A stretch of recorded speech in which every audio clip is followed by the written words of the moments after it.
Rimanda al titolo italiano di un film degli anni 60, Le piace Brahms, il claim della 30ª stagione di concerti promossa dalla Chamber Music. Cromatismi 4.0 si è aperto con la Philharmonische Camerata Berlin, 6 professionisti impegnati in un programma dedicato al compositore tardo romantico tedesco. Brahms è sicuramente uno dei più grandi compositori della sua epoca.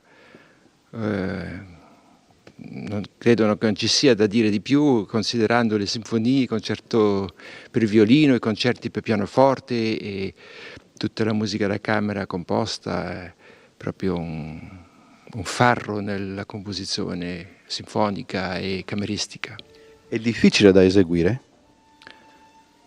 Beh, tutte le musiche hanno le loro difficoltà sicuramente, anche Brahms è molto difficile, sì. Suonare Brahms in una compagine tedesca è differente?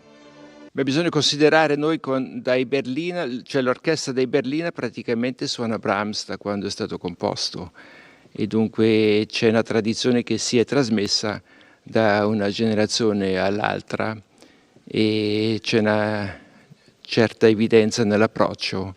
Sicuramente Berlino e Vienna sono i luoghi da preferire. Suonarlo altrove che cosa significa? Beh, suonarlo altrove dipende anche sempre dal direttore che dirige e dunque si può trovare delle serate eccezionali.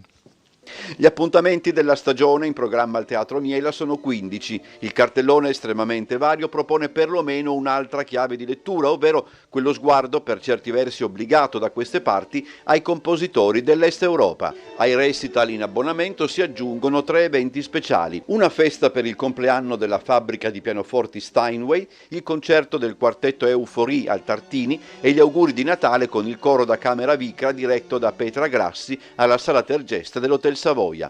Sarebbe persino superfluo sottolineare il significato che per l'associazione riveste un compleanno rotondo così importante, soprattutto pensando alla scena triestina di metà degli anni 90. Allora Chamber Music vi si inserì, magari timidamente, per conquistare nel tempo un ruolo di estrema importanza attraverso una serie di iniziative di pregio, come dimostra il successo che arride alla manifestazione. Il secondo appuntamento è in programma il 12 febbraio. Il quartetto Adorno, con il pianista Roberto Prosseda, eseguirà, oltre che di Brahms, brani di César Franck.